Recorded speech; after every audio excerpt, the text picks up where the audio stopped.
Hello mga kabarkads! Another day, another vlog na naman tayo ngayon mga kabarkads. Ngayon mga kabarkads is nandito tayo sa Barangay Mudyang dito sa Davao City. Atin na naman kukunan dito itong 45.5 bypass road from Barangay Sirawan papunta ng Panabo City. Yan, itong nakikita ninyo sa drone shot ngayon, ito yung from Barangay Mudyang papunta ng Tibungko Ilyong. Isa lang yung contractor dito is ang CRBC.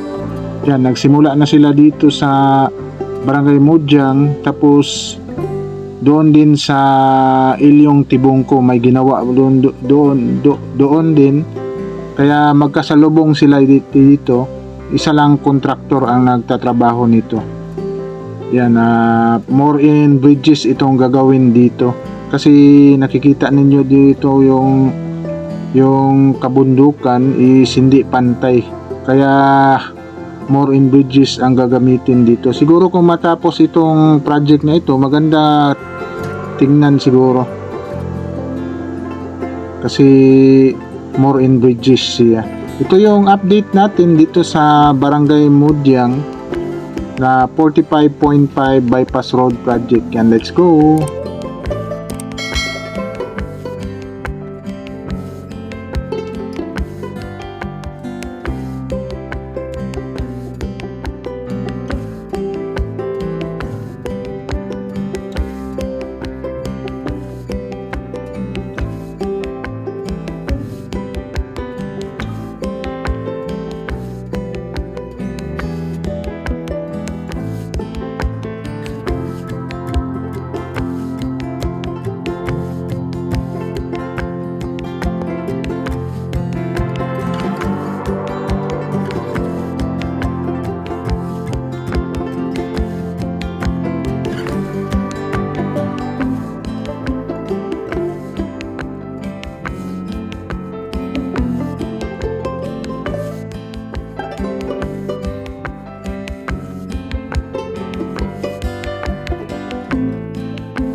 Yan mga kabarkads.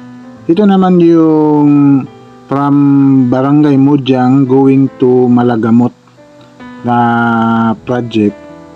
Yan. Itong dito is dalawang contractor ito. Itong Cabel at saka yung Wiing na magkasalubong sila dito.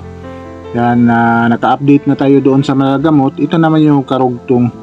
Yan. Kitang-kita natin dito na malaki-laki na din yung natrabaho nila dito, is more in bridges pa rin.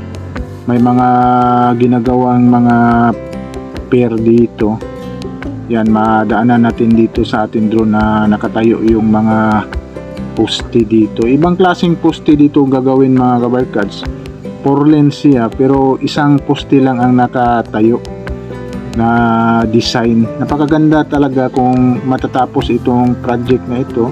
Maganda tingnan dito sa from Malagamot going to Barangay Mudyang to Tibungco, Ilyong. Yan.